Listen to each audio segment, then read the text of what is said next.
ദീനദയാലു രാമ ജയ സീതാവല്ലഭ രാമ.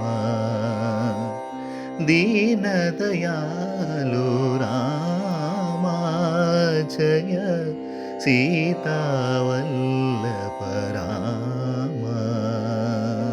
അങ്ങനെ മറ്റൊരു പുണ്യ രാമായണ മാസക്കാലം കൂടി വന്നെത്തുകയും കിളിപ്പൈതൽ പാടിയ വരികൾ കാലം ഏറ്റുപാടുന്ന പുണ്യമാസം.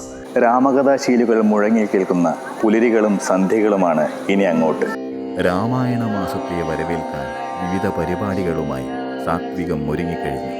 രാമായണ പാരായണം, പാലക്കാട് ജില്ലയിലെ നാലമ്പല ദർശനം, രാമക്ഷേത്രങ്ങളിലൂടെ ഒരു തീർത്ഥാടനം, രാമായണത്തെപ്പറ്റി ആസ്പദമാക്കിയുള്ള ഷോർട്ട് വീഡിയോകൾ എന്നിവയെല്ലാമായി ഈ കർക്കിടക മാസത്തെ നമുക്കൊരുമിച്ച് ആചരിക്കാം.